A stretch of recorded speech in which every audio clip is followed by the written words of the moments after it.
Continuing with our coverage on the Israel-Iran war, yesterday we told you that lawmakers introduced the War Powers Resolution, which aimed to ensure the US would adhere to the Constitution, which clearly says that Congress has the sole power to declare war. Well, Tucker Carlson dropped a bombshell clip yesterday where Ted Cruz may have just let the cat out of the bag. Take a listen. How many people live in Iran, by the way? I don't know the population. At all? No, I don't know the population. You don't know the population of the country you seek to topple? How many people live in Iran? 92 million. Okay. Yeah, How could you not know that?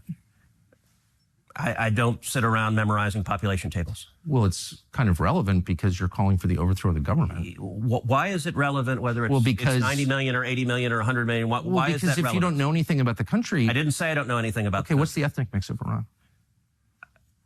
They are Persians and what predominantly Shia. Okay, it's not okay. even. You don't know anything about Iran. So okay, actually, I am not the Tucker Carlson expert on Iran. You're a senator who's calling for the overthrow of the government. You're the one who don't know anything about the country. No, you don't know anything about the country. You're the one who claims they're not trying to murder Donald Trump.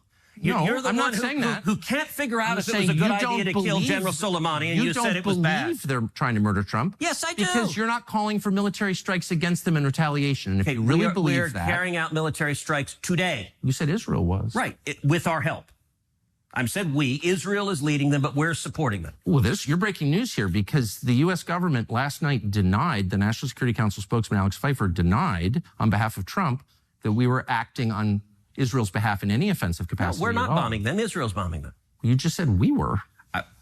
We are supporting Israel. High stakes. You're a senator. If you're saying the United States government is at war with Iran right now, people are listening. Okay. So with the current division across the board as to where people sit regarding this current conflict, obviously this clip has been met with divided opinions. Well over 26 million of them, actually. Some are calling it clickbait or gotcha journalism, accusing Tucker of handing Cruz an irrelevant line of questioning to try and make the case that Cruz knows nothing about Iran. Others are stating that these are actually very relevant and in fact pertinent questions given the magnitude of the situation. If we're talking about kinetic intervention into another country, possible military strikes and even regime change, one would assume that you would want to know the basic demographics of said country. Who are the people? What is their religion? How many of them are there? What do they believe? What are their cultures? And how will your actions impact all of these factors in the immediate and in the future? And how will this impact the country, those surrounding it, and all of their allies moving forward? These are actually vital questions.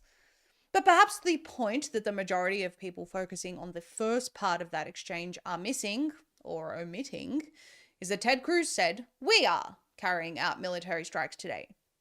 Pause everything, take a deep breath, and listen to his words. We are carrying out military strikes. Tucker rightly draws attention to this, saying, "You're breaking news right now." Cruz then suggests that what he meant was that Israel was doing it with America's help. Yet the words "we" just rolled right off his tongue. Now, one can argue that he misspoke. We'll give him that benefit of the doubt. But what we see here are two stark admissions from Ted Cruz. Number one, he's saying that Iran is trying to kill President Donald Trump. And number two, that America, at bare minimum, has a hand in the conflict. Both extremely concerning statements. And Tucker's point there, if they're actively trying to kill Trump, then essentially we should be at war already. This period really is a test of intelligence and emotional regulation.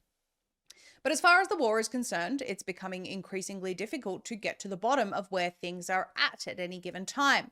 Conflicting statements keep being made from all sides. Even some normally reputable sources are stating one thing and then literally the post beneath it is a totally different contradicting story. Iran wants to talk. Iran doesn't want to talk. America is pursuing peace. America will pursue action. Israel is running out of artillery. They need our help. America won't do anything but assist from a distance. It's all becoming very confusing at the moment, perhaps by design. Media all over the world is scrambling to get to the truth, and we are seeing very limited credible news and sources coming from both Israel and Iran at this stage, and much of Western media isn't helping either. While it's clear that much of the news coming out is heavily biased on one side or the other, we will attempt to bring you something based in facts. Here we have an outlet we found that claims to stick to those facts. Zero Hedge reports that Israel is running low on missile interceptors as Iran proves a stronger foe than expected. They say following multiple rounds of Iranian missile barrages that have proven far more effective than many experts anticipated, the Israeli Defense Forces are already running low on defensive Arrow interceptor missiles, making Israel all the more desperate for the United States to join the war that Prime Minister Benjamin Netanyahu's government initiated on Friday the 13th. Meanwhile, as Iran's retaliation continues, reports of war fatigue among Israel's population are already emerging. Against that backdrop, President Trump has been dialing up the intensity of his rhetoric as he pushes Iran to capitulate to demands that it cease all uranium enrichment, a demand that Iran has long ruled out as a violation of its sovereignty, while insisting that its nuclear program isn't focused on creating a weapon. The US intelligence community assessed that to be true in March. Unconditional surrender, exclaimed Trump in a terse Tuesday social media post. Trump, who spoke with Netanyahu by phone on Tuesday, is considering options that include a US strike on Iran. Zero Hedge continues as his deliberations continue, while some members of Congress are backing a resolution that would bar a US attack without congressional authorization, according to the Constitution.